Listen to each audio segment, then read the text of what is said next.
Hello and welcome to Chats, a television podcast, Season 14, The Chatzovers. In this season of Chats, we are covering the 2014 HBO drama, The Leftovers. My name is Alan, and I'm joined by a guest who asked that I run him through with a samurai sword for $5,000 so he could feel something. It's Magellan. That's the sound I make when you stab me with the sword. Okay. He actually asks me to do this before every episode, listener, which is tough because we do record this remotely. So I have to send an assassin. And I communicate to them to not do their job and assassinate him, but actually to just aim away from the arteries. They do it straight through the leg. Yeah, the femoral artery. We talk about The Leftovers eventually on this podcast. And it's a great show. It's one of my favorites. We are watching it. Magellan's watching it for the first time. I've seen seasons 1 and 2. We're here. It's chats. Any more table setting you need? Let's put this nice tablecloth on it. First off, we watched The Leftovers Season 1, Episodes 5 and 6, Gladys, and guessed the Double G episode this week. First up is Gladys, which was written by Damon Lindelof, the showrunner, directed by Mimi Leader, unsure. It aired July 27th, 2014. And Magellan, my dear, sweet friend, can you please tell me what happened in Gladys? In this episode, Laurie's resolve is put to the test in the wake of a brutal hate crime. After his latest initiatives to maintain the peace in Mapleton fall short, Kevin turns down an outside offer to rid the town of its problems. Matt brings his pulpit to the street. Meg takes on a new role. Meg's new role as in she takes the vow of silence at the end of this episode? I think so, yeah. It's like I'm officially fully a guilty remnant, wearing white, smoking cigarettes, not talking kind of person. Yeah, and this is all preceded by the inciting event, the titular moment involving Gladys, a guilty remnant member, older blonde woman who is tragically stoned to death in the woods at the beginning of this episode by a bunch of citizens of Mapleton in a really, really gruesome scene that does not pan away at any point to hide the violence happening to this guilty remnant member. This was a lot, right? This was like, did this push it too far? Yeah. I mean, the thing to know about The Leftovers is that they're always going to put the most upsetting thing at the very beginning of the episode, Right. Which I don't know. I was settling in. Okay, I'm gonna watch my night of TV where I watch the show we're doing for chats, that fun show that I do with my friend. Oh my God. What the fuck is happening? Yeah. So I don't know. We could have a conversation about, like, is this violent to the point of being like titillating type of thing? Like, oh, this is like a spectacle. I don't know. I just know it was a lot, and it really looked like we were watching someone get stoned to death, which is not something that I expected to see, and was very upsetting, and I think that was the point. But be warned, it was awful. Yeah, the episode starts on that, and I think the narrative purpose of showing it is so that the moment feels very real, and that you're fully, like, involved in it in a way. You know, we are all of those people who watched and looked at it and let that guy do it and stood by and just like observed, because you know, this is a guilty remnant person. And what we kind of learn in this episode, I'd say, about the group is that people just, it's not that they want to keep ignoring them, because they can't ignore them. They are by nature unignorable. And so what people would rather do is, well, if I can't ignore this, if I cannot push this away like I put away grief, then I want to destroy it. I want to wipe it off the face of the earth. And that, in a way, bookends the episode with, you know, a moment of physical violence at the top and then a moment of structural violence at the end, as Kevin gets that call from one of the agents who says, basically, you say the word, we're going to send a bunch of people in there and we're going to take the guilty remnant out of Mapleton and make them go bye-bye, which is ghoulish. And it makes us confront our empathy and makes us think, well, okay, they are causing problems pretty consistently, and there are criminals, and they're not, like, actively helping anyone, and they're not staying in their own lane the way that we leave a lot of people who are spiritual. Is like, well, okay, Matt Jameson can do what he wants in his church because he's in his church. He's not forcing it on people. The guilty remnant are, by design, forcing their views on people and converting and buying up property, as somebody says in this episode. So, like, this is just not a problem you can ignore. And for so many people, like the police, like a lot of the citizens of Mapleton, the only option left seems to be violence. And it suggests that we have just really been dealing with them for a lot longer than, like, we in the series have, which I think can kind of create a disconnect. Because you mentioned in your notes that, like, it's interesting how this show has jumped ahead in time so much. What was the deal with that? Because it's like, I don't even know where we're at timeline-wise now, but I know it's been a good while since, like, Two Boats and a Helicopter, for example. It's the kind of pacing that I think works better in a book where you are already asked to do so much imaginative work to meet the book on its terms that for the book to say, like, 3 weeks later, this happened, you can say, okay, let me take that information in at the pace that makes sense to me. Let me corroborate that with what I already know. Oh, I kind of forgot what happened earlier. Let me go back and reread that. Whereas in a TV show, I think, at least what I'm more used to, is imagining that there's only like a week or a day or a couple hours between episodes.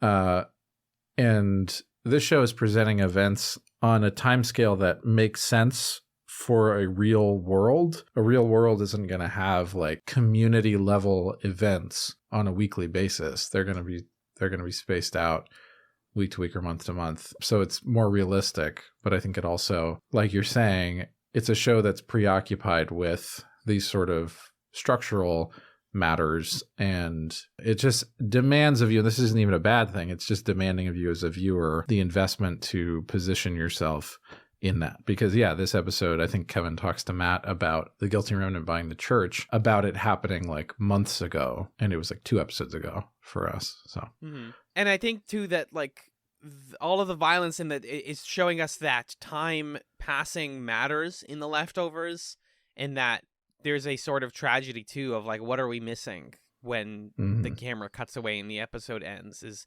we're getting snapshots of this town, and the show ends up being a little bit about the town. But I ultimately think that the purpose of Gladys's death here is to engender empathy for the guilty remnant, because up until now we've seen a lot of, like, okay, they seem really weird. They, like, smoke these cigarettes, and their ideology seems a little bit different from mine, and they're kind of harmful to others.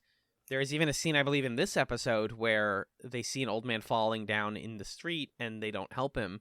They walk over him, and you're like, are the guilty remnant bad people? But you should not be able to see a scene like Gladys's death and not feel some sort of sorrow or badness for that, because you can't. So I think ultimately that's, like, what they're doing. And also with, like, to the timescale point, like, this is just has become systemic, and, like, the town can't keep ignoring them anymore. And that's what we're building towards. It's like, how do we quote unquote handle the remnant now?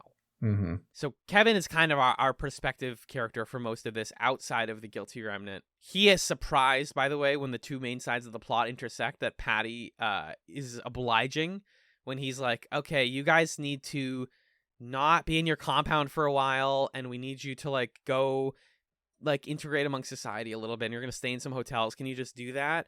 And he's like, yeah, I know you're going to tell me to say, go fuck yourself. Yeah. And then she writes on her pad, of course. And he's like, oh, I don't actually have to be a cop for once. I can just tell people things that are in their best interest, and they do it. This is great. But then he gets pushback, coincidentally, from the tobacco chewing man, who we learn in this episode, kind of in a hilariously offhanded way, is named Dean, because that guy is staying around. He was nearby one of the witnesses of the killing of Gladys. And, like, some guy walks by him and goes, like, hey, Dean, what's up? And he's like, hello. And Kevin just looks at him like, all right. I guess you're a real person. People just know who you are. Kind of, like, laughing at us a little bit, or just joking that we were expected to believe that he wasn't a real person. You know, I thought that stuff was all very enjoyable. And then this scene that I really wanted to get your take on, like, where Jill gets called out to talk to her dad, and she immediately starts sobbing. Because I have never been in that scenario before. At first, I thought that her crying was a little bit dramatic. But when you considered, like, she just is a powder keg waiting to explode, and your dad, who is a police officer, coming to your school and being like, I need to talk to you, that's your first instinct, is like, yeah, my mom's probably dead, right? I think I came to understand it. And the moment later when she's like, I shouldn't be crying. I didn't need to cry over this. Because she says she wouldn't have cried over me, basically. Did you feel like that scene was a little bit over dramatic? Because I think that's my thing with The Leftovers, is sometimes it also tips into the melodrama. Yeah, it definitely can. I think there are other scenes or times where I have that criticism, or honestly, times where the show feels like kind of edgelord moves are being taken. Yeah. I don't know. I didn't feel that way about this scene. I think she's already in a kind of tense, weird space, because the way the scene starts is she's passing her hand over the flame of the Bunsen burner. Right. And there's something about that. And what state is she in that she's taking that action? She's like trying to put on a certain facade for her friends. She's trying to test the bounds of her mortality. Like, those things are already on her mind and kind of like on the surface for her. And you have to think that like that behavior probably started, maybe not started exactly when her mom left, but certainly that exacerbated it, I would imagine, if the show is about people who feel burdened or abandoned. The scene does a good job of telling us what's already on Jill's mind, and then showing us that shot of Kevin talking to her teacher from far away before we even know what they're talking about, to put us in that space of like, hey, just think for a second how Jill feels, what she might be predicting Kevin's talking about. Because also, I was wondering if he was there talking about the mom, because we just prior to this saw Lori faint. It turns out she had a panic attack, but the episode was letting us draw all sorts of conclusions. I thought maybe she had like a stroke or a heart attack, or who knows what it was. So maybe he was at school talking about that. So I think that the scene does a really good job of, through visual choices, of like putting us in Jill's shoes and then reeling us back out of that as Jill realizes what's actually going on. Kevin sort of handles that scene well, and then to a point. And then when Jill's like, she wouldn't cry for me, and she walks away, he doesn't like close that loop or try to repair that harm or help her feel better. And so you can understand why Jill doesn't have like a way to process this stuff, because her dad is going through the same stuff and isn't like any more emotionally mature than she is, really. Yeah, for sure. Yeah, so it worked for me, but I definitely feel that criticism about other parts of the show, that it can be melodramatic for sure. The two angles of this scene that work for me the most are, we're starting to see Jill and Lori actually having some parallels about like, I don't want to forget my mom, I don't want to forget my daughter, and I don't like the way that things are right now. And I keep saying this, but it seems like the theme of the Garvey family is like, you know, I really don't wish I felt this way. It's like these people actually need Holy Wayne in some ways. And then on the other hand, you have Kevin, who, like you were saying, cannot engage as a parent and even just say something like, I love you, or I'm here if you need to talk, or anything to like bridge that gap. But we can literally go to like 2 scenes from now, Kevin is yelling at Detective Vitello, swearing at this guy in the precinct, because where he can lash out is where he can assert control, not where he can accept that he doesn't have control. He cannot make Jill feel better because he doesn't know how to, but he can yell at people until things work the way he wants them to. Well, and that's how the episode ends for him too, right? With the shirts and stuff. Exactly. Precisely right. Yeah. I want to get to that in just a sec, but yeah, he's this Detective Vitello guy. I mean, we've seen him around before. The only note I had about this moment is like the mayor just walking around the precinct is kind of interesting. I suppose because there's just been a major like hate crime that it makes sense that the mayor is like in the sheriff's department talking to local police. But it just always reminds me of that, like, Kevin's supposed to be the mayor of Mapleton and they changed that. So like occasionally they have to just put Lucy in scenes to do like what Kevin would have done. Yeah. But it also means like we get to see more Lucy, who's like one of the best side characters on the show by a long shot. She's great. Yeah, she's great. Yeah, it's a little strange, the intimacy of their relationship. Like, do we want a mayor and a police chief to be working that closely with each other? But it is fun to see them in the same scene. And so Kevin is like pulling an overnight, watching over the guilty remnant as they stay in their hotels. Dennis calls him saying that he's going to pick up Matt Jameson. Before we get their wonderful interaction, we get the introduction of the laundromat stuff. Kevin apparently left 8 white dress shirts at the laundromat, and this wonderful guy is just like, you don't have the ticket? We don't have shirts for you. I don't know what you're talking about. I think this is a sort of like dark parallel to the bagel scene. Or like not this, but the conclusion to this, more specifically, the part at the end of the episode. Mm-hmm. Because here Kevin's like, well, why don't you have it? I know there's a line. I don't have a fucking ticket, but like, I know I brought you 8 shirts. And the guy's like, you didn't. And once again, he's like, you can't tell me that the reality around me is wrong. I am asserting my reality. There are 8 shirts in your laundromat for me. And that escalates all the way to him, like, you know, assaulting that guy, going into his store when it's closed. And like, the guy is absolutely shaking, afraid for his life. And he clearly gives Kevin like 8 random shirts. He never had them. So Kevin is like inventing a reality around it. I don't think those were Kevin's shirts. Did you? It was hard to tell. It didn't seem like it, given how the guy was flipping through the shirts, and it seemed like he was picking them randomly from the rack, but they also seemed like they're all the same size.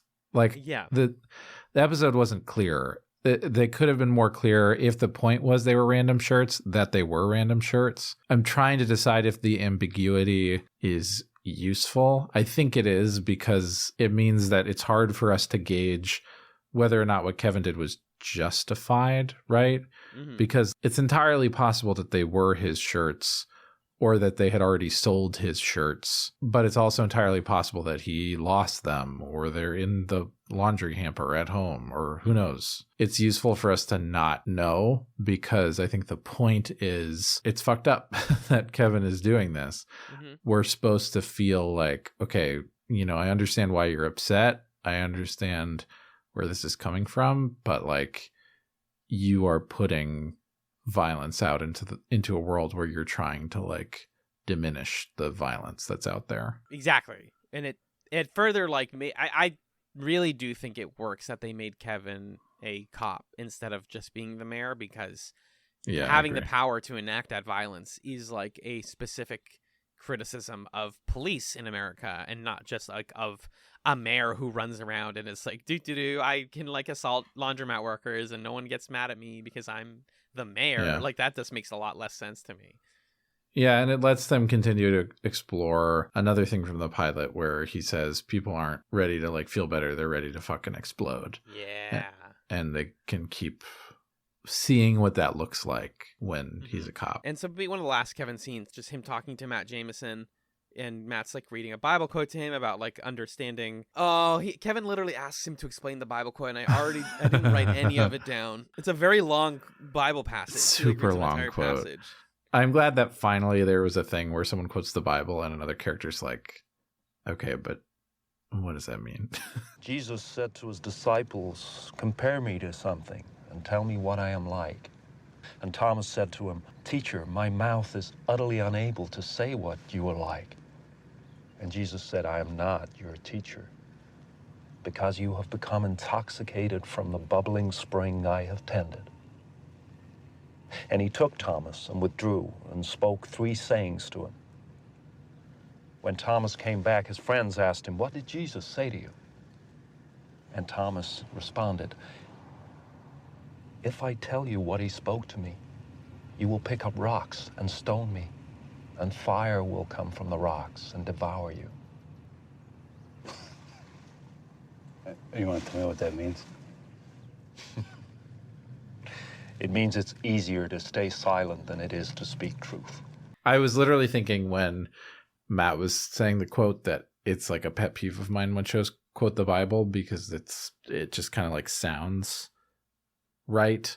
But like, are you really thoroughly kind of explaining that? And then they did explain it, and I don't remember what the reason was, but it was satisfying to me. Sometimes it's easier to, it's like about telling the truth and being honest with people. You're saying I should delete my Bible passage from my notes for later, right? It's probably not. No, you should read it, but I want you to explain it. Okay, I'll do my best. It's also one sentence, so don't worry too much. It's not a whole story about a guy and a person and all the stuff. A guy and a person. You can quote the Bible. I just don't like when in lieu of dialogue, a character's like, John 3:16 says da da da da. I was gonna say like, oh, you're not gonna like the show as a joke, but like it's a Matt Jameson thing, right? It's like how people write priests is that they're constantly quoting the Bible, which like, hey, I know my own. But I'm saying this show did the right thing, which is they put a lampshade on the trope and said like, okay, buddy, but come on, explain it, as opposed to other shows that don't do that. So I'm not criticizing Leftovers. I'm saying I like what they did, because otherwise it's annoying. Matt is recapping Two Boats in a Helicopter, basically. He's like, yeah, so this stuff happened, and Kevin's like, yeah, and then they bought your church. Like, as if like we didn't watch that episode. But then Right. they don't get into the darker parts of it. And Matt's just saying that at the end of the day, he really wants to pray for Gladys's body. And Kevin is like, no, like, you're a suspect. And he's like, yeah, I know, but like eventually I won't be because I didn't do it. So like I can pray for her body, right? And he's like, no, Matt, it doesn't. That's weird and inappropriate. People really think you Right. did it. And even if you didn't, they Right. still think you did it. Last big Kevin scene, Kevin explaining the curfew at a town hall. I just like this because it's basically an argument between lovers, him and Dean fighting while everyone else is like, yeah, they are fighting. Yeah, I do agree with this Dean guy. It does suck. We don't need it, because it's just people saying like, why should we cater to the guilty remnant and have an 8 p.m. curfew to protect them when like shouldn't we be the ones being protected? Which I have complicated feelings about like police instituted curfews. I think that they're kind of messed up generally. Sure. But the episode is definitely painting the crowd as a little irrational, as if it's like, well, you're going to see why this was a bad idea and we should have done the curfew. But also the mayor like didn't give Kevin a chance. He's like, we should do this. And she's like, you have to defend it tomorrow in front of the council. And he's like, that's the best he gets. And then the council outvotes him 8-1. Instead, he takes the cop out, but joke intended version, which is that he hands the guilty remnant a bunch of whistles and says, if you guys need help, whatever, you guys go about and do your stuff, whistle for somebody if you need help. The cops are here to help you. The police are here to protect you guys. Let's see how that goes. I'm sure it's going to go great. Bunch of bad stuff happens to him at once. We get this Killini guy in the background of the episode who keeps calling Kevin, and Kevin's calling him. He's like I think he's an FBI agent, if I understood correctly. He is an agent at the Bureau of Alcohol, Tobacco, Firearms, Explosives, and Cults. Which they have somebody say like 4 or 5 different times this episode. At fact. Yeah, because alcohol, tobacco, and firearms is real. In real life, and then they added explosives and cults for the show to be like, hey, there's a lot of cults now. There's enough cults to warrant adding to it. Yeah, it was a little corny, but I guess it's probably what would actually happen in real life. Yeah, at some point. This show is also kind of about cults right now, so it makes sense. Yeah. The guy tells Kevin over the phone. There's like this running thing about like, oh, Jill, you need to arm the house when you're not when you're home, and then he like forgets to go to the house and sets off the alarm, and then later he gets it. And there's this very like stress-inducing scene where he can't disarm it, and the guy who's finally calling him back. I really like that a lot. I feel like we've all been there in some sense, where like too many things that you wanted are happening at once, and you're like, no, fuck, no, stop. Can you just like give me 30 seconds, please, life, please. But he does finally get to talk to the guy, and the guy is just a freaking villain. He's like, hey, guilty remnant kind of sucks. You want to get rid of him? Tell us. We'll send some people, make them go bye-bye. Seems like some state-sponsored violence, if you ask me, listener. Yeah. Kevin declines for now. Well, and then just to jump ahead, what we see at the end of the episode is what else they do at Alcohol, Tobacco, Firearms, Explosives, and Cults. Because Kevin's like, okay, well, the body was sent to you. Can we get the body back? And the guy's like, once she's in the system, there's nothing I can do. And the reason for that is because they are incinerating the bodies of cult members who've been assaulted to like brush this stuff under the rug and hide the evidence. And it's like super grim. There's like a think piece point in here about bodies and how we see a lot of like fake corpses in the series, but also when a real person really dies in the present of the show, it's like the way that people don't want to talk about it is also how they don't want to talk about The Departed. And it's like, yeah, but this is like specifically like the reason you don't want to. We burn certain bodies, right? We burn specific people's bodies because we don't want to address their existence and give them a proper burial, which is tragic. My one bad complaint though The Gladys like prosthetic that they used for that scene looks nothing like the actress. It's like kind of bad, but it's like a 20-second shot, and the emotional weight is obviously there, and it's a good shot to end the episode on. Just to wrap though, let's talk about the Guilty Remnant, and specifically Patty and Lori's happy hour at the diner. This is us every time I go to New York, by the way. The best. Yeah, it felt exactly like that. Great diner content, great and Dowd content. Wow, across the board, she's so really good great. when she's talking and when she's not talking. But when she's talking, holy crap. What an engaging performer. She is basically telling Lori, hey, now that we're in civilian clothes and we're quote unquote off duty, I'm going to let you have a day off. You're allowed to have a day off. Congratulations, Lori. Enjoy it. Go ahead and talk. And Lori's just not going to do it because again and again and again, being in the Guilty Remnant means committing and always committing day and night, even when nobody's around. That's how religion works also. And the Guilty Remnant is for some people a faith.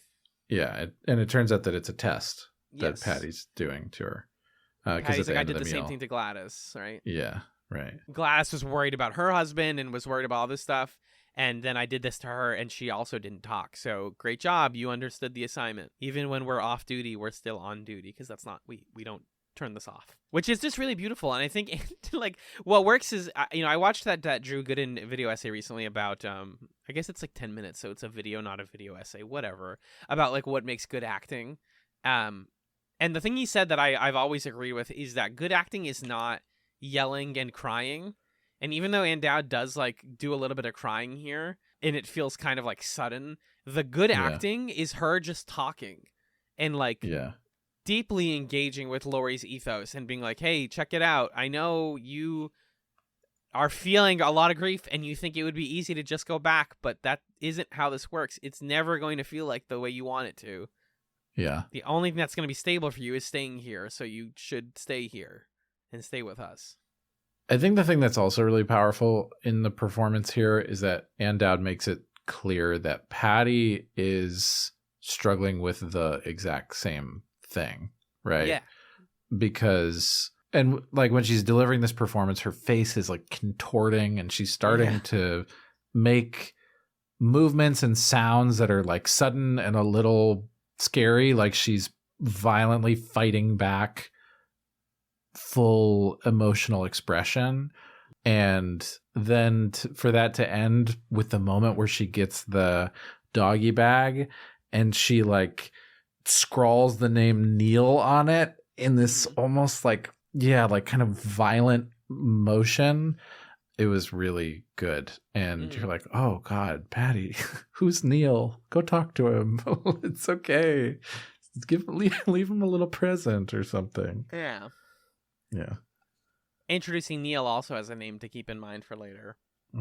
Any predictions? Or did you already look it up? As in, is Neil someone we know already? No, but what do you think a character named Neil would be all about that makes Patty feel so bad? I'm assuming it's somebody from her past who she's connected to, like a partner or a child or something like that. I remember the Neil stuff being really good. That's why I ask. Okay. I didn't expect there to be Neil stuff, I guess. Yeah, which is interesting. I think it's more of a season 2 thing, actually. But regardless, Patty and Lori talking, or rather just Patty talking and Lori listening, is really great. Being the actress playing Lori must be so tough.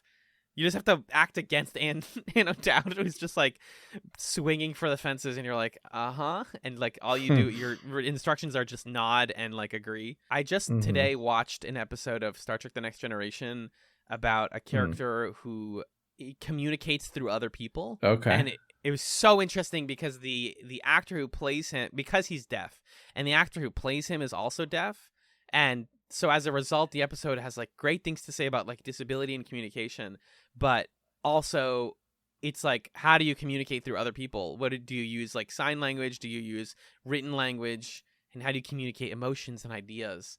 And so it was kind of cool to see the parallels of like the Guilty Remnant being like this fun Star Trek episode I just watched. It's an interesting acting exercise, like acting without speaking, I think. Like I know a lot of acting schools straight up do stuff like that, or improv classes even will be like, do scenes without talking, but try to communicate something. And yeah, they do the stuff with the whistles. And then finally, one of the big emotional moments in the episode, Matt Jameson comes to the Guilty Remnant place with his church and says, hey, we're here. You guys don't have to come out here, but if you choose to come out here, you can come pray for Gladys, and that'd be really nice, wouldn't it? And Lori comes outside, and you, the viewer, even have a brief moment of like, this is her test? She's gonna crack? But she goes out so suddenly that you're like, wait, what? And then she pulls out her whistle, and she doesn't let Matt continue. She just whistles her way through the sermon, basically, because she's committed.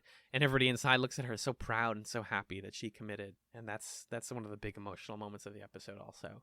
I like that part a lot. I thought that was brief, but like pretty affecting to be like, yeah, you sometimes being the guilty remnant does mean being a little bit of a shit to other people because they're in your space and because they are trying to bring their influence to you. But yeah, I think it also says a lot about Matt's hubris because he sort of names his mission as I want to bring these people back to life.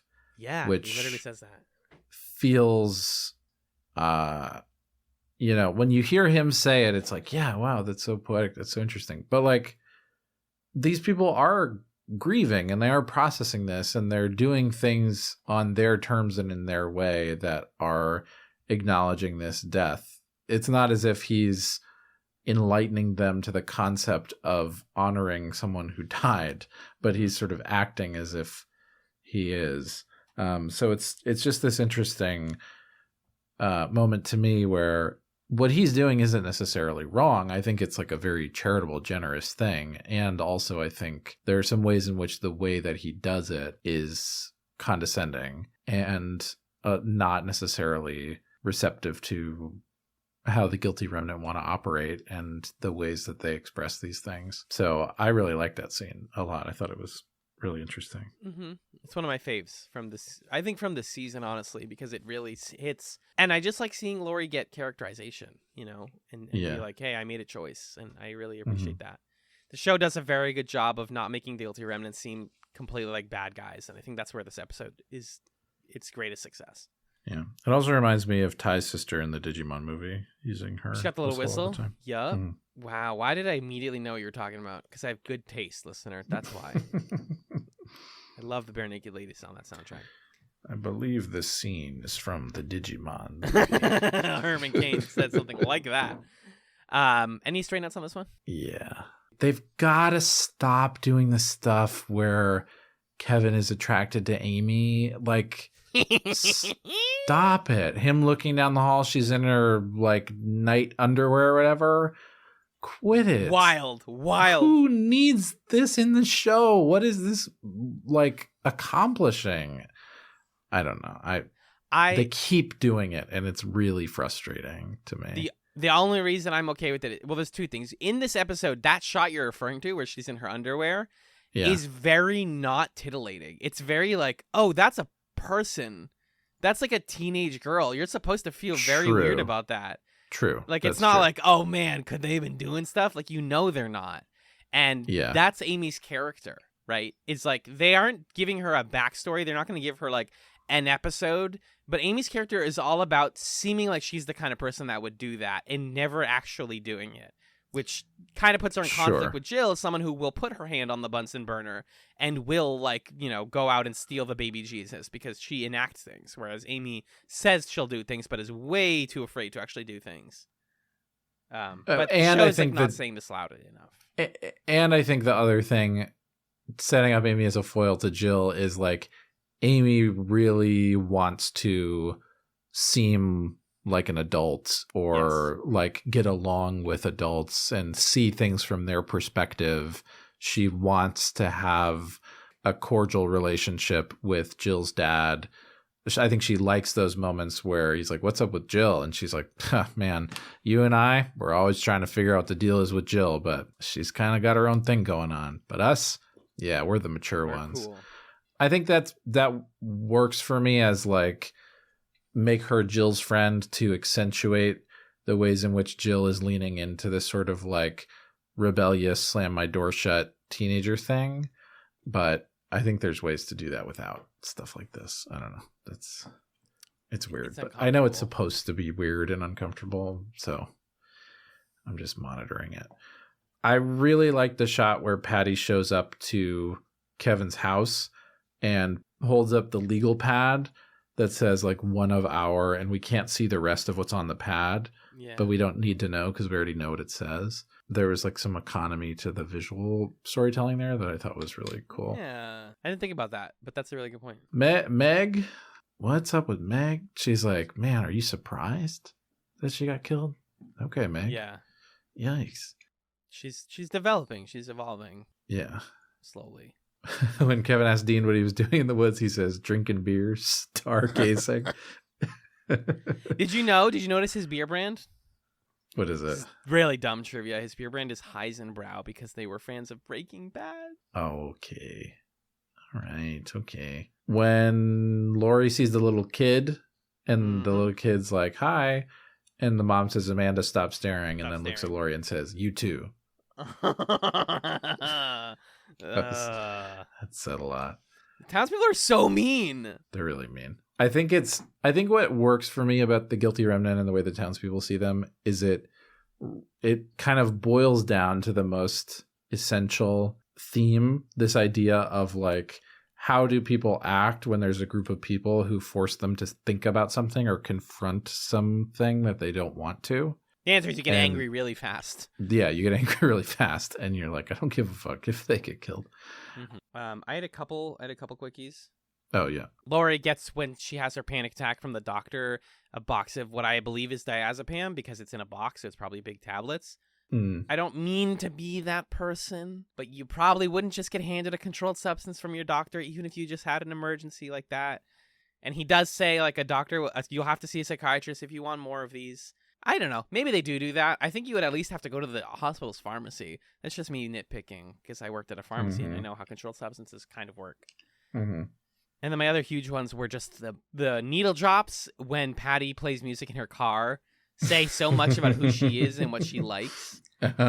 She gets Kiss on My List by Hall & Oates, which lets you know that she's had fun at some point in her life.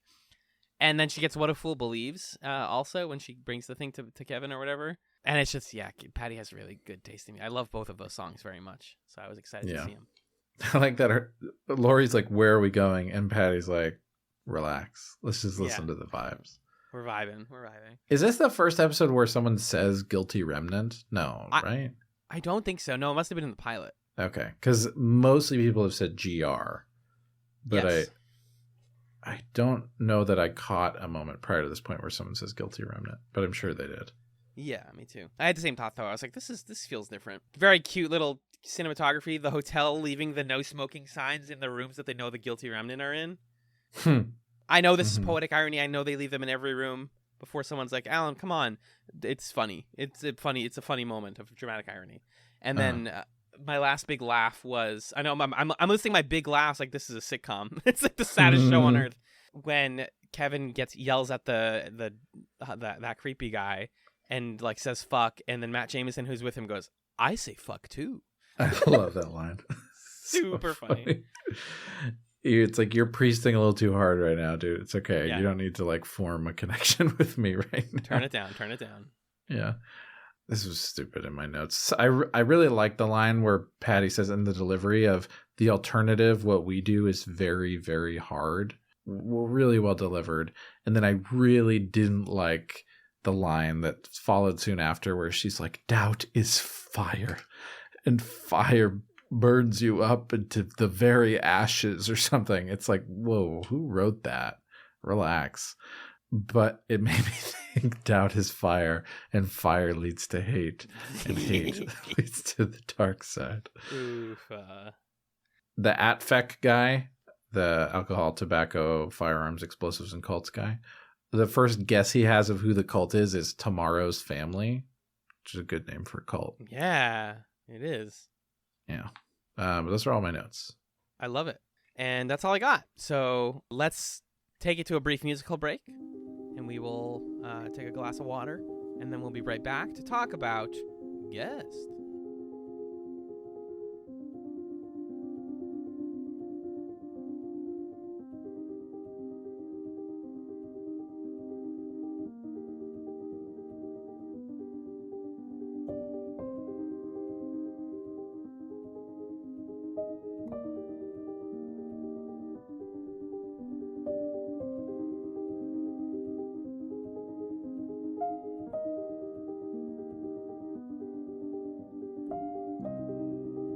Welcome back to the Chatzovers. I'm still Magellan, and Alan, you're still Alan. Hi, Alan. I persist. Despite all things, I persist, Magellan. I'm still here. Thank you. Yeah. What's going on? Not much. We're going to talk about a second episode. Oh, we are? What is it, Magellan? It's The Leftover Season 1, Episode 6, Guest. It was written by Damon Lindelof and Kath Lingenfelter, directed by Carl Franklin. It aired August 3rd, 2014. Alan, what happened in Guest? In this episode, Nora takes care of unfinished business in Mapleton before heading to New York City for the second annual DROP conference. That's Departure-Related Occupations and Practices. Upset that her ID has been pinched, she scours the convention for her imposter while wearing a guest badge and ends up getting detoured by an amorous salesman, a best-selling author, and a rogue attendee. Magellan, that makes this episode sound like it is an action movie thriller. In reality, this is a fairly quiet, but also kind of, in my opinion, like up and down, kind of awkward episode in parts. What's the take, brother? What do you think about Guest? I really like Nora as a character. I think she's really interesting. I mean, just by design is a character who is like kind of a nexus of the sort of grief feelings and the complications of that we've been talking about, because she's so isolated and has been so impacted by the departure, and also because her job is that she goes around and collects people's testimony and sits face to face with people who have been impacted by the sudden departure. So she's one of my favorite characters. I think the thing that's kind of a bummer is this, for better and for worse, this episode is like a very classically crafted hero's journey story about Nora, where she goes to the unfamiliar place, she encounters all these trials, she gets the potion, which is the big bear hug with Wayne, and she comes home having changed. And I kind of don't want her to be different yet. Like, I wanted this really, what I wanted was like a normal drop conference, and I wanted an episode that was more slice of life. And what we got was something that was like really interesting and eventful. And I think honestly eventful, like somewhat to the detriment of the episode and to the detriment of what they were trying to do with Nora as a character. That's my opinion, but I'm willing to be, battled on that. It makes me it makes me question where I found my like utter adoration for Carrie Coon's Nora Durst, because like, yeah, she's the best part of this episode, and she is bringing so much like real character to it. The problem I think with this episode is that the drop conference is like ruined. This is the worst drop conference that they've ever had, and it's also it's a cast surrounding Nora of just like cartoon people, and like long swaths of this episode are her talking to people who I wouldn't consider in any way realistic, people who lack any sort of empathy and like lack any sort of humanity towards grief and that kind of thing. And like, yeah, this is an episode about like privileged people and how they navigate their privilege, but like, I don't know, it felt that all the stuff around her felt really awkward. And then like getting her to Wayne I thought was worth it. And I know we're going to disagree a bit on that, but like I felt really weird literally up until we got into that room and I knew that it was Wayne, and my brain said, okay, this is like you said, John, this is like the conclusion of the hero's journey. Something has to happen here. And that's what I liked about the back end of this episode. But I also agree that like, we talked at the end of Two Boats and a Helicopter about like, oh cool, it's nice that Matt Jameson now has an arc. But in a way they're like kind of solving a lot of Nora's arc here. Not Noah's arc, Nora's arc. Yeah, I'm curious what happens next with her. I guess that's the sort of mystery they want us to leave the episode with, which is like, obviously Wayne's hug has done something, or she feels a certain, even if the hug didn't do something, she like has figured something out about herself and how she's been holding on to her grief that she's starting to let go of.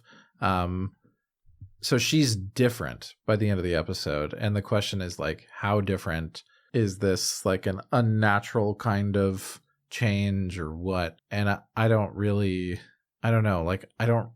find that interesting, a set of questions, because if I'm going to invest in a character, I want to feel like they are the ones driving their lives, you know? And it's weird to me to think about, well, how would I feel about a character who like has a magic spell cast on them that like takes a certain set of emotions away from them? Mm-hmm. It doesn't necessarily change who they are. Nora is still Nora, but you know, it's just, I don't know. It's just a strange thing as a viewer to try to figure out what to do with that. Yeah, and I compare it a lot to another series that we just discussed about grief, which is Twin Peaks: The Return. And I was thinking about Twin Peaks: The Return when she was walking down that big hallway to Wayne. That was like a very Twin Peaks: The Return moment.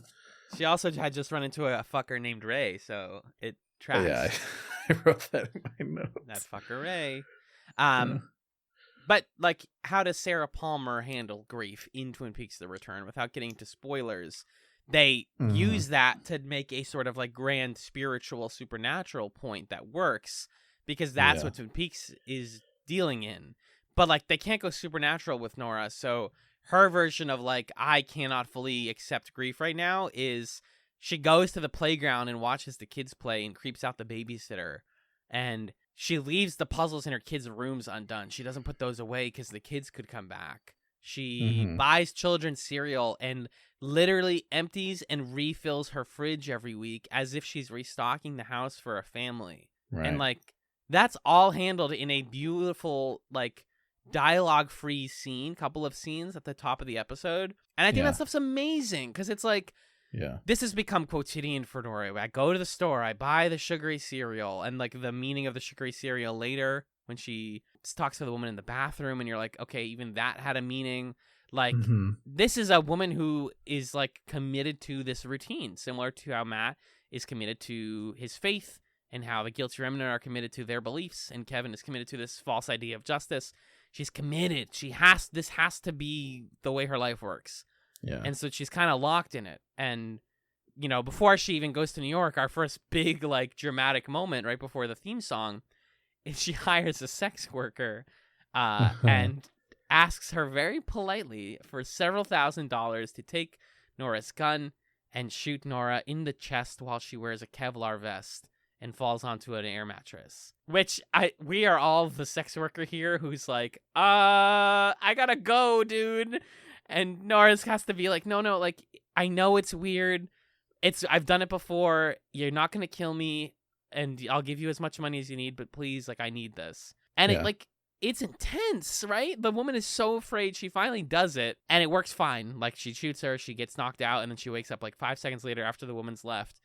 And it isn't until like Wayne talks to Nora that we're like, oh, she doesn't want to get rid of pain. She needs to like shake her body to the brink of death to remind herself, because one of the things about grief that's like really, really tough and goes undiscussed often is that, you know, it hurts actively for a while, but then it becomes like a scab. It hardens over, and we forget about the way we felt when it first happened. Right. And Nora is deeply, deeply afraid of completely forgetting about her husband and her kids. So whether it's getting shot or the way like some people turn to drugs or whatever, this is a woman with a lot of money and a lot of control over her situation.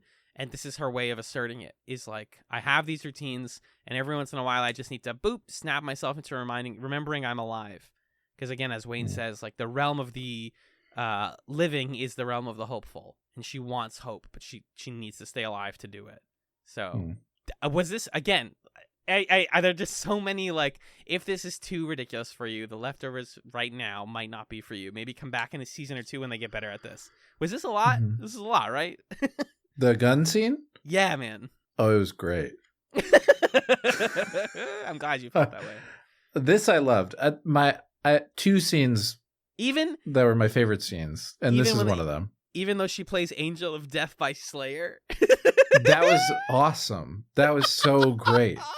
Because to me, it's like, what I liked about this is how it situates it within the same routine as all the other stuff, and it makes Nora more complex. Like, she is the woman who, like you said, is restocking the whole fridge, is going through routines of a life that like force her to continue to come into contact with this memory.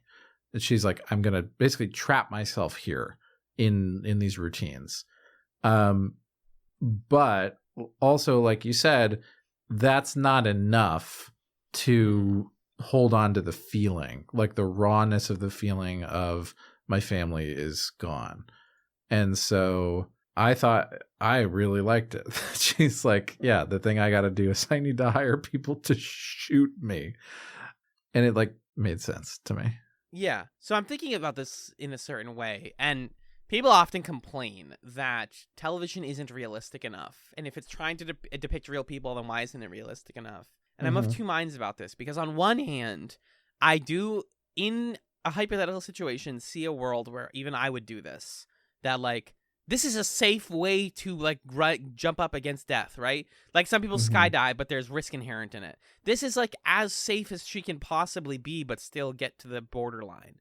And if you're really that desperate to feel something, like, yeah, it makes a sort of twisted sense.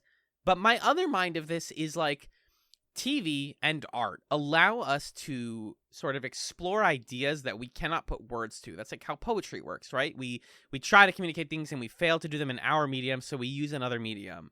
And so in television, this is how you communicate grief sometimes, is like it becomes extreme. It becomes so overbearing that you literally need to approach death to feel, to remind yourself. And I think that really works for me, and that is why The Leftovers is one of my favorite TV shows, and why I love stuff like Lost. You know, Damon Lindelof and I are best friends. We hang out every weekend to play poker. Because he writes these episodes that you're like, that's a lot on paper, but when I'm there, I feel it, and I empathize with it, because that's the human experience. It's greater than what we think we do on our day-to-day life. Yeah, the power of fiction is that you can have characters. People want to watch or read about active characters, people who do stuff, not just people who think about doing stuff, but who actually do things. And fiction allows us to see characters who act on things that might only be passing thoughts in our minds. Like, I'm sure that everybody out there has thought a thought that's something like, man, what would happen if I hired somebody to shoot me in the chest? Yes. Maybe not exactly that, but like everybody has had thoughts like that, whether intrusive or you entertain them for a little bit longer. And so like, yeah, let's watch it happen. Let's see what it's like. Right. And I think sometimes that leads this show to doing like really goofy stuff or getting a little too, I think the show can get a little too taken in by that thing of like, we're going to keep having characters do like, I don't want to say unrealistic, but kind of like heightened realistic things. Yeah. And it does it a lot. And that's sort of like the thing of the show, which I respect. It's a pretty bold show. It's clearly a show made by people who have been making TV for a while. And so they're like, hey, I'm going to just go for broke and have this happen.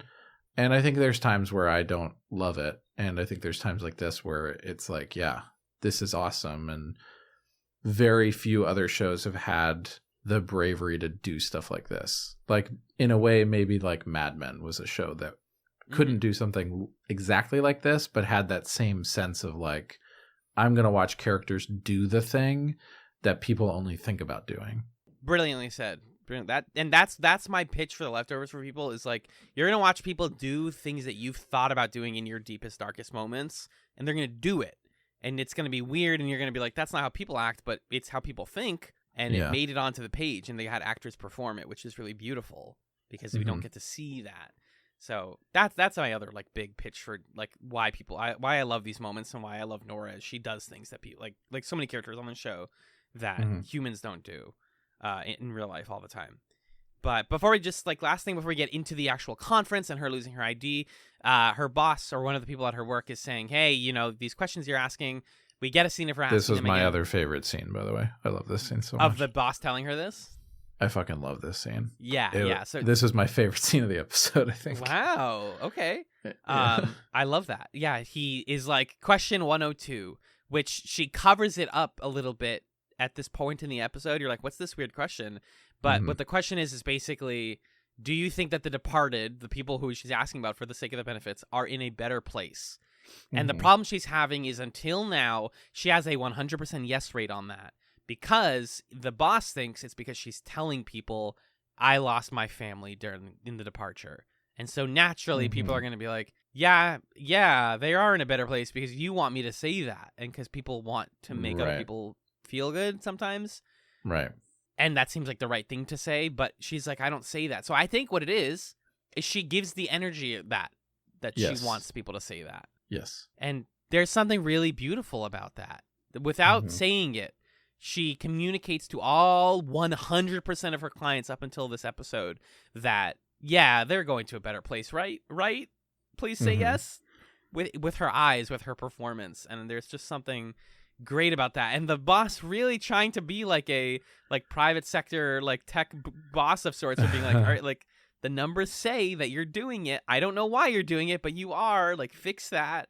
Yeah. And so that's her, the mystery or the question that the hero's journey is seeking to answer. Yeah. I just love that the boss is munching on that sandwich the whole time. And it looked like a good sandwich.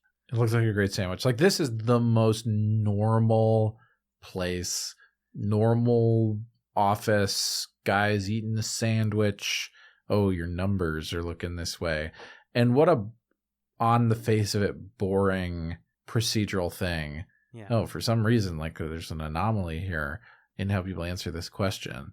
As much as I, have misgivings about Nora changing or what's up with the Wayne stuff or whatever, bookending the episode with her asking the question to somebody and that person says no, and we walk away from the episode thinking whoa, okay, what does that mean now? What's changed about Nora, and what does that mean about Hope and the way that Hope operates? Because that's the thing that Wayne takes from her is this desperation of clinging to the hope that the departed will return. Right. And so the episode is kind of asking this really complicated thing about hope is painful. It's also startlingly human. It's also comforting. It brings people together. The people who have hope kind of distinguish themselves from the people around them and are anomalous. But it's a state of suffering. I don't know. It's thematically really rich and complicated. And I love that it's set up by this scene where the dude is just munching the sandwich. Man, it's kind of a weird set of results here. Nora, I might want to look into that. Yeah, Nora's Odyssey happens at a boring convention for boring people after her boring boss tells her to fix things for her boring job. Right. And yet so much human experience is packed into this, right? Yeah. So she gets to New York, and there's an ID mix-up. The person who took the Nora Durst badge, which specifies that she's a senior member and she's been to this place a couple times, has been taken. She is given the badge that says guest. She is removed of her identity and of her sort of privilege here and becomes just another guest at the convention. And this is where the episode starts to lose me a little bit. I want to before that, I want to talk about the bathroom scene, which is great. As Nora is chasing down who she thinks at this mixer might be the person who stole her identity, she runs into a woman in the bathroom, and the woman is like, "Oh, you remember me?" And she's like, "Oh, sorry, you're not the person I thought you were," and says that at a cocktail party, she called this woman a, quote, a heartless bitch because she claimed that sugary cereal, there was research that sugary cereal might have been correlated with children's departure. And she's like, "I said it at a cocktail party. It's from an article I read online. I just said it, and you were so horrible to me, and to you it was Tuesday. You forgot about this. That's awful." So we're kind of given this portrait that Nora is very likable and very relatable in the episodes we see her in, but she has left a legacy of being that cruel woman, which is a very gendered concept too. But this is a woman in in the bathroom being "Hey, that was awful what you said." And I understand why you said it, because I gave some shitty data and was "This is probably true," and you're mad about it, but you reacted in a way that was very extreme. Yeah, and I kind of just wanted to see Nora operate in that space and be that person, because what's a little strange to me about the way that this episode works is in the Matt episode, we saw Matt being Matt in all the spaces that Matt can be Matt, right? Yeah. And in the Nora episode, we see Nora being Nora at home and at work, and then she goes to the conference, and suddenly she's like a different person in these spaces. She's gets really mad at the person with the badges, which is interesting because you're like, okay, Nora has a lot of rage inside of her, kind of like Kevin, and the ways that we've seen Kevin blow up at people. Okay, that's cool. And then the episode says, yeah, and now she's going to kind of be a different person. She's going to be guest, like this persona of Nora, and what's that's all about. And I'm sitting here thinking, okay, but I still haven't figured out who Conference Nora is, and now she's like a whole nother person. Yeah. So who is Nora? Yeah, I really wanted to spend time with Nora, and instead we spent time with these like weird circumstances where Nora wasn't Nora. Which is like kind of interesting. I liked when everyone's like, guest. Yeah, hey, guest. What's up, guest? Like, that's kind of funny. But I don't know. It wasn't worth it to me. No, it to me really pushed into the ridiculous here. She meets a guy named Marcus. He's like, ask me what I do for work. She's like, what do you do for work? He's like, I can't. What is he like? I can't tell you. And that's you his don't want to pickup line. know. You don't want to know, which is his pickup line. And she's like, okay, bye. But later she sees him in an elevator, and she gets invited to this, like, honestly, maybe controversial. We can discuss this. I think you can cut this whole scene out. Okay. Tell me more. Defend your case. I like the part where she straddles the corpse doll.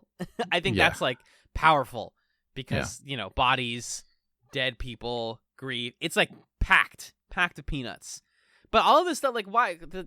Do we really need Crowded House, Don't Dream It's Over at this party? Did we really need Nora taking drugs? Did we really need, like, everybody getting drunk and sitting on the floor and being like, what does your company even do?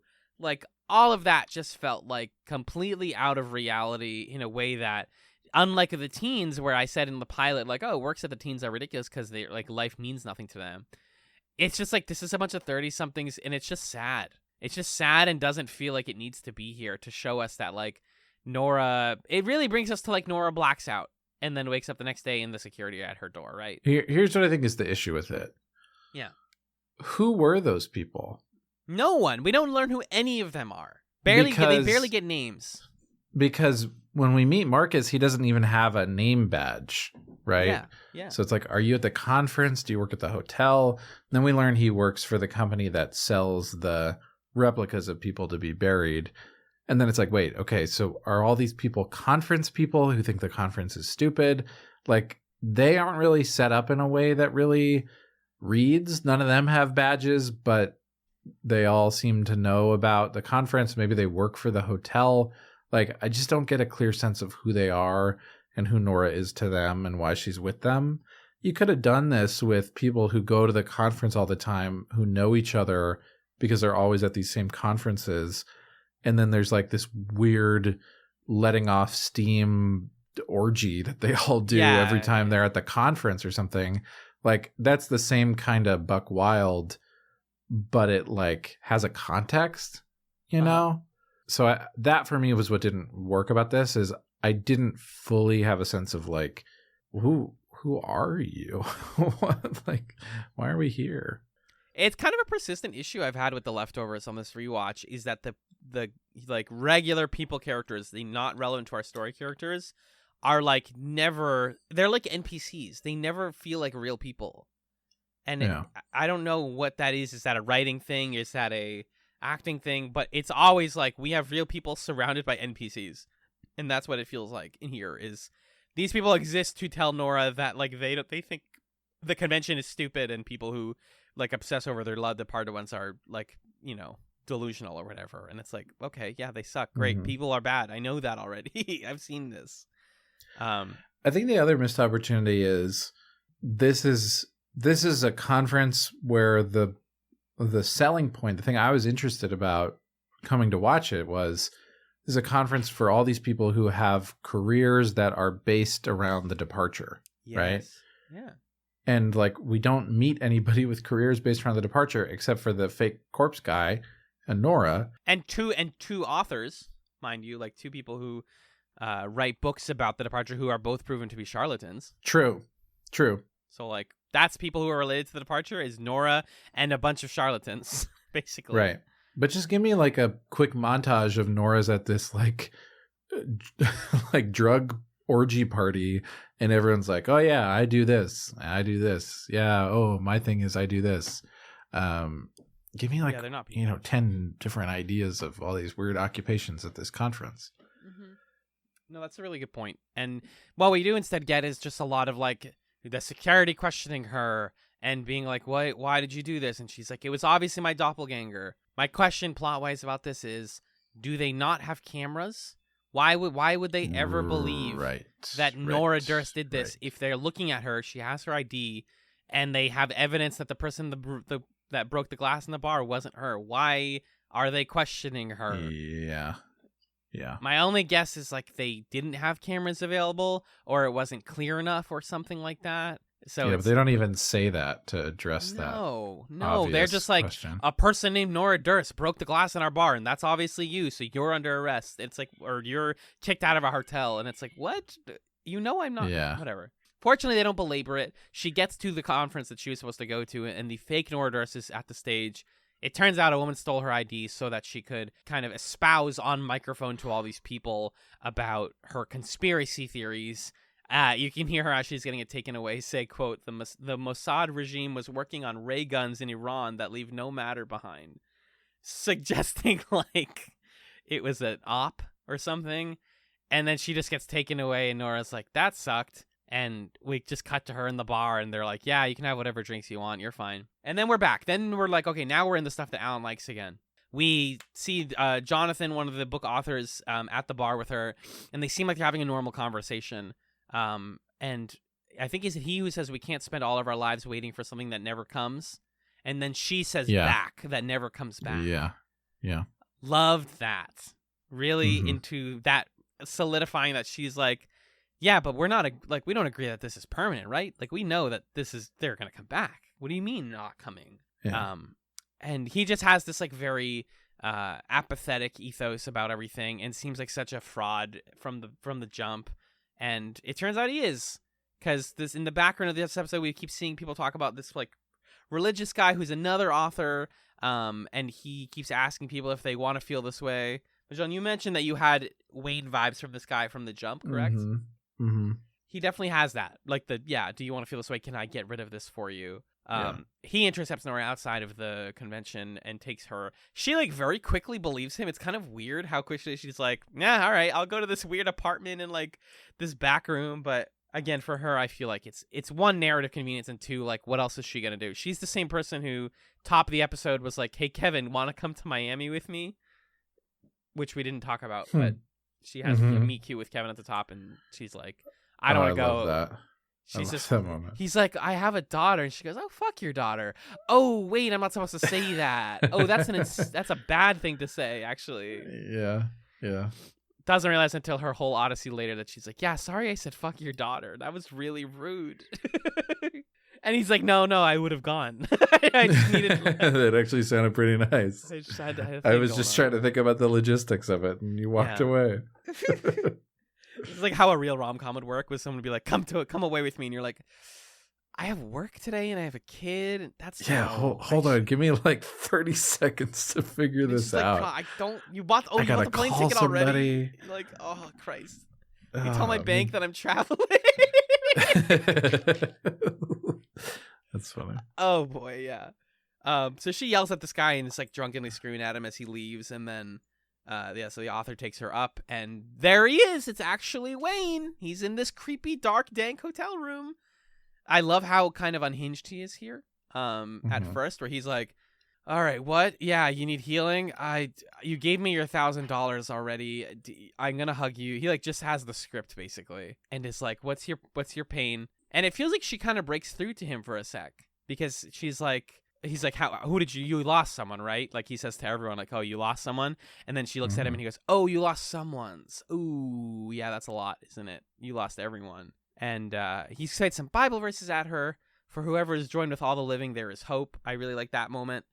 And this all concludes in a big a Wayne hug, which is a really difficult thing to parse, right? Because on one hand, we see the actor Patterson Joseph like smile with an unreasonable like happiness here. You're like, oh, that's gross. I actually feel weird that he's so into this, like, because we know he sucks, but it's working for her. Like the quote unquote magic of Wayne's hugs is it's entirely in your head. It's entirely what you bring to it, and she's bringing. I need to clear this pain from my brain. I don't want to feel this way anymore. I do want to remember, but I need to like be absolved, sort of. Right. It's like confession. You know, I wrote in my notes that Nora's like insurance questionnaire is sort of a like religious confession because you have to be honest, and it like forces you to dig into things you feel that are sometimes uncomfortable. And so now she's getting that. She finally gets to be the person who's like asked these questions and given the things she wants. How did you feel about the Wayne hug, man? I think I've already said some of what I have misgivings about, which is just like, if this is a genuinely supernatural thing where Wayne deleted emotions of hers, I don't like that, because you're like taking away a slice of a character in a way that's hard for me to figure out what to do with, which it feels like is what's going on. This feels to me like Wayne actually has some kind of power or something. I could be wrong, and it could just be he's just really good at reading people and like breaking them down in conversation, because he gets Nora to a T just from looking at her. So it could be that. But the scene itself, you know, I think it's a really great deconstruction of what Nora's deal is, and I think it introduces this really fascinating theme that I talked about earlier, where he says, hope, it's your weakness. And thinking about hope as a weakness is something new, is not often framed that way. But, you know, it raises the question of like, do I agree with that? What does it mean for Wayne to say that sort of thing? Is there sense to what Wayne is saying, or is that a manipulation? So I think it's challenging in the right sorts of ways. And then I think it also makes you question, what's Wayne's deal? Why does he want to hug people? Is it just for thousands of dollars? Because he also says, I've seen my own death and it's coming upon me very soon. So like, what's in it for Wayne? Does he feel like he's helping people? Does he feel like he's exerting some kind of power or something? So that it got me more interested in Wayne, I think, in some ways. Yeah. If this is where the show's going to go, it's going to do this sort of thing. But it got me a little less interested in Nora, which is kind of a bummer, because I think she's really cool and interesting. And I hope that it wasn't supernatural feeling deletion. Mm-hmm. It was just like a really impactful conversation. I think what you said there, though, is really telling about what the show's trying to do with Wayne, though. Like you said, what are we left with, basically, if it worked? If it actually worked, then like, what is Nora's character? Like, why do we care about her? And that's something that's really interesting about people like the Garveys, who don't do things like hug Wayne, you know, because they're like, I don't want to lose that, because I don't become a character anymore. If I lose like my grief and my hope or whatever, then like I become a blank slate, and I don't want that. And we worry at the end of this episode because, I mean, hell, she gets out, and the first interview she does, we get a tearful moment from the interviewee who says no to question 121. And it's like, oh, fuck, it totally worked. And I think that is in a way that, like, how faith can work, is you're like, well, I saw the evidence, so I guess what Wayne did must have worked. Like, within the confines of this episode and what we understand about TV, then, like, yeah, it seems like it's working. But it could also still be a coincidence. Like, maybe she just got lucky finally. Or maybe she changed her mindset. Or maybe she carries herself differently after this experience. It's a combination of things. And I think that's what I ultimately do like about the Wayne stuff, is you can't just holistically accept that it's fake or real, because it loses its dramatic weight if either of those things happen. Yeah, I think honestly all of my feelings about it just come from, I need to watch later episodes to get a full picture of what I think about it. And so stopping here and taking stock of how I feel a lot of unresolved things, because it's episode 6 of a TV show. I think the thing that challenged me in this episode that is along those lines that I really liked comes from the conversation that Nora had with the author in the bar, where he's telling the anecdote about his daughter and about how he saw her playing and laughing, and then she looks at him as if she's not sure if she's allowed to be happy. Yeah. And that might also be where some of my discomfort is coming from, because I think that's the kind of person that I am in the wake of like a tragic event or something bad happening, is feeling this feeling of like, you know, I shouldn't feel anything positive. Mm-hmm. Like, even if I do, it, you know, I'm not supposed to at this time. And I don't know, you know, letting go of that is difficult, and seeing a character kind of like hand wave and seemingly let go of it is weird, but you know, obviously there's probably more to see here. Yeah, and I think about this stuff constantly, like with COVID and with thinking about this show, is like, what's the value in letting go of all of those things and quote unquote just moving on, like people say in the episode before this in Gladys, and people say to Nora, it's like, why can't you just get over this? It brings me to my Bible verse quote that I referenced earlier, which is it's Matthew 5:4, and it's, blessed are they that mourn, for they shall be comforted. It's pretty straightforward. The Bible literally says it's worth mourning people. It's worth caring and remembering the people that were gone, because they want that. And it kind of makes me think about like the relationship between those who are departed and those who are quote unquote left behind. And like, are they gone? Because they're not dead. We know they're not dead. And are they going to come back? Is there a relationship with them that is bigger than just like, you know, the way that humans interact with other humans? Is there something spiritual between those who were left behind and those who were gone? It's just something to like think about as the show goes on, and I really like that about this ending. Right. And then we end with the credits on "Pass Them By" Agnes Obel, which is a very pretty song. I liked it a lot. After Nora and Kevin agree to go on their date, of course. Yeah. They have their meet cute. He's like, can I like ask you out? You'll like get dinner sometime. And she's like, yeah, you can. We're both really hot. We're both really hot, Kevin. He's like, yeah, we are. Okay, bye.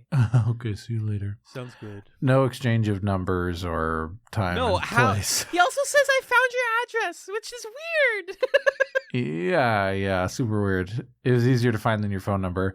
Now's the time to ask for the phone number, bud. That's it. Now go ahead and do it. Or pick a place, pick a time. He's just like, can I ask you out? Yes. Okay. Okay, bye. Next time I run into you in a random location, I'll ask you out. Okay.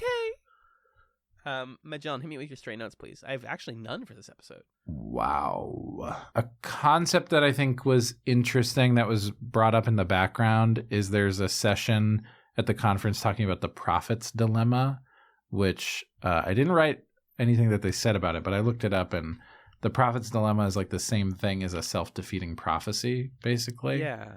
They're talking about how during events like these, where there's like a greater kind of mass trauma, there's more like false prophets or people making self-defeating predictions and stuff. I don't know. I'd have to rewatch the scene to fully unpack how does that tie thematically with the episode, but that was interesting to me.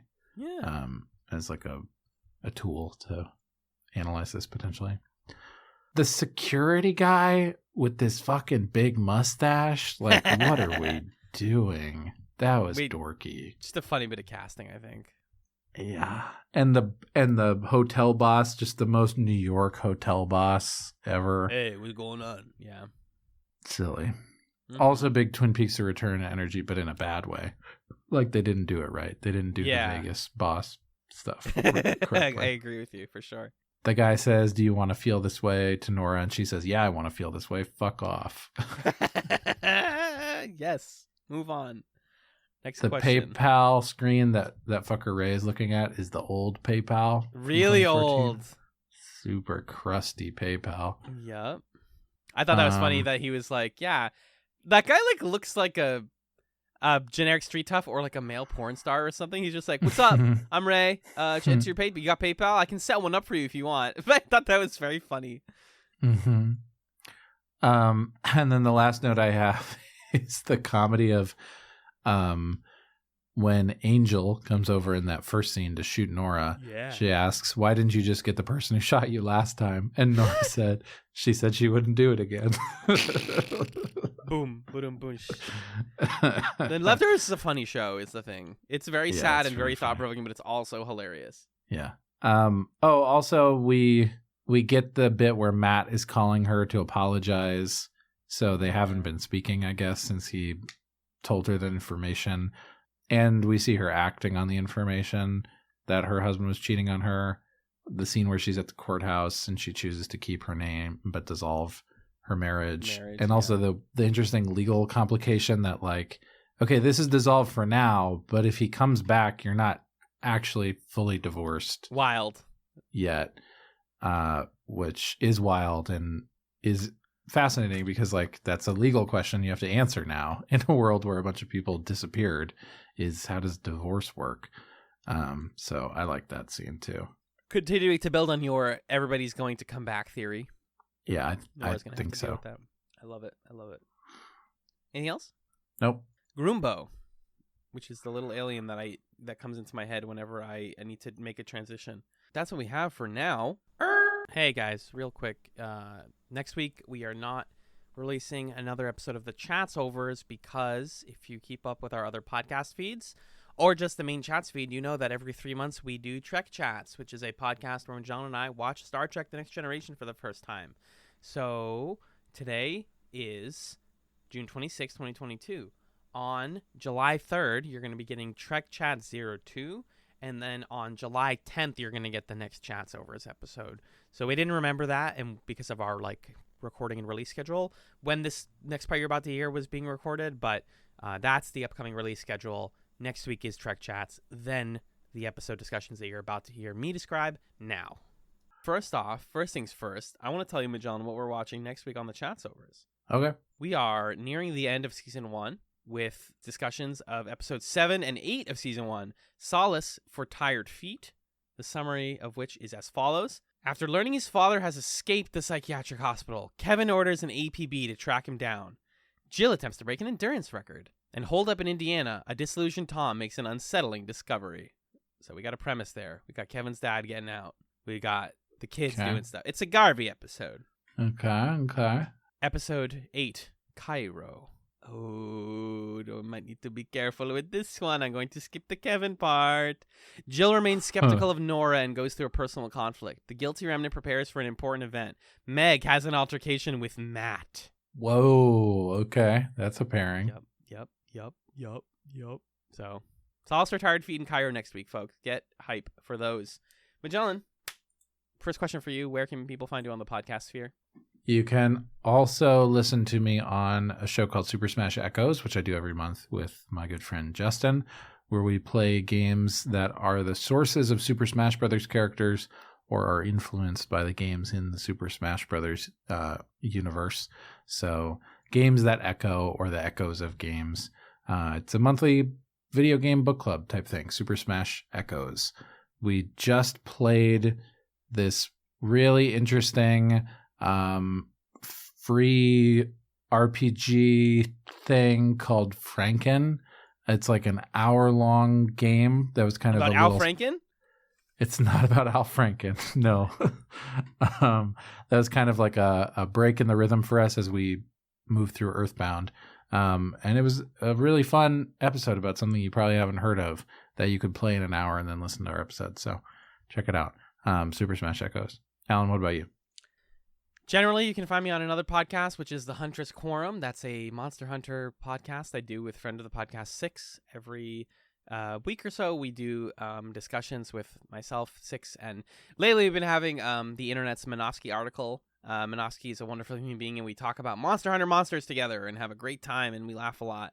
We recently did an episode with another friend, Dylan, and we've been putting out some really good stuff over there.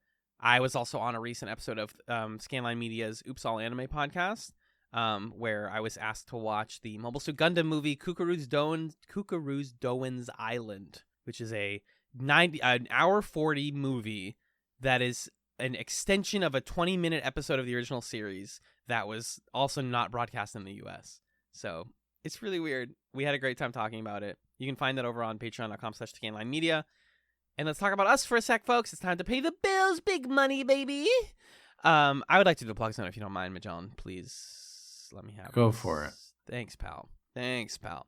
If you would like to get in contact with us, our email address is chatspod@gmail.com. Our Twitter account is @chatspod, and our subreddit run by the community is r/chatspod. If you like the show, please consider rating us on Apple Podcasts or your podcast platform of choice. That really helps us get the word out there. Honest to goodness, sincerely, it does, and we love that. And if you would like to support us financially, we have a Patreon. It's patreon.com/chatspod. Check out our Patreon for all sorts of bonus content. $1 a month gets you a couple sweet bonus things, including Magellan's solo X-Files podcast that he releases when he can. And it also gets you our love and affection. $3 gets you all of that and even more. It gives you literally 3+ years of backlog content where we commentary movies, where we talk about whatever. We're reading funny advice and ranking it in a tier list. We're doing fun joke stuff. We do pilot chats. We watch all sorts of cool shit. And we have a wheel that we spin filled with suggestions from patrons. It's great. $5 on the Patreon every month gets you a thank you at the end of the main feed episodes. And as of today, our $5 patrons include, I'm going to do this in a sing-songy voice to kind of mix it up, Arthur and Chloe and Jen and Kat and Lee and Magellan's mom and Marcus, Marin, Michael and Nick and Pat of the Brothers at Infinite War. We got Fendon and Six, and who can forget about Stefan? That was really hard for me, so please clap. Yay! I'm drenched in sweat from doing that. Also, it's really hot in my headphones, so that's what we have. Chatspod.com. Thanks, Magellan. Appreciate you. Chatspod.com. That's the zone to find all things Chats Television Podcast. Check out the website. And thank you to Camillastrator, the Camilla illustrator that does our podcast art. You can find her at Camillastrator on social media. And that's all I got. I'll do a final segment, though. Before we go home, we have Chatsums. Yum. Hum. It's a little pickle that we eat at the end of the episode where we recommend you something. Yeah. Eating a pickle. So go ahead, recommend the kids something, Magellan, please. All right, my Chatsum. So I have another Star Wars YouTube channel, 100% Star Wars. It's fun. It's good. If you are a fan of a particular Star Wars video game that I'm a fan of, that I'm going to chat some to you right now, and that's Star Wars Knights of the Old Republic. Okay, have you ever heard of it? Sure. I've been playing it on the Nintendo Switch because they just put out the Switch port to Knights of the Old Republic 2, and in the near future, they're going to be adding the restored content DLC to the Switch port, which is very exciting because I've never played the restored content mod that fans made. And so they're going to add that fan-made mod to the Switch version. It's all going to be in one officially released package. So I'm replaying KOTOR 1 to get to KOTOR 2. KOTOR 1 is a fucking great video game. If you haven't played it, it's wonderful. It's one of my favorite games of all time. Still holds up. 100% Star Wars is a YouTube channel that does a lot of KOTOR-related content. So welcome to my zone of life. Enjoy it while you're here. I'm on Terrace. I'm having a great time, making light side choices, talking to talking that he's in KOTOR 2, talking to Carthonassi at every possible chance I get, trying to get that guy to open up about his feelings. Kiss me on the lips, maybe. Trying to get him to kiss me on the lips just a little bit. Trying to figure out where's Bastel at. What's up with these swoop bike gangs? What's up with Davik, Dave, that guy who's a swoop bike guy. David Dobrik is in this game? David Dobrik is a bad man in this game. He wants the medicine for himself. This Sither on this planet. They're blockading, and now I'm playing Pazak, and I'm crushing it at Pazak. I'm winning so many credits. Oh, KOTOR, baby. It's on the Switch. It's not too bad to play on there. It's obviously not built for console, but it fits great in the palm of your hand. So, that's what I'd say. Thanks, pal. You want to chat some for me? What's your chat some? Can I give you two? Okay. I want to shout out a TV show that I've been binging this past weekend. I watched 4 episodes back to back of Severance, the Apple TV Plus office drama suspense comedy about elevator pitches the following. What if when you went to work, your brain shut off and a work version of yourself turned on? And then when you clocked out, the work version turned off and your brain turned back on. Do you think that'd be kind of cool? Wrong. That would be really fucked up and scary and would allow your work to manipulate you. What if you also worked for an evil corporation? What if you found out that you were two different brains? Hold on. That's the mystery at the core of Severance, which is written and created by a bunch of comedy people. I think most of the episodes are directed by Ben Stiller, which is bananas. And it stars Adam Scott, noted comedy, funny, serious man, Adam Scott. And you'd think, oh, it's like a wacky haha show. And like, yeah, it's really funny, but it's also really bleak. It makes you think about capitalism a lot. And I'm only about like a third of the way through it. And I hear it gets absolutely buck the truck wild later.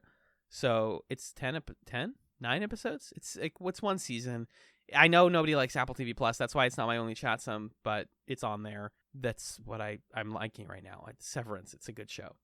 The book that I'm reading for June, though, now that I finished A Natural History of Transition, I actually met somebody recently who is going to meet the author of that book at like a signing. So secondhand degree, I met Callum Angus.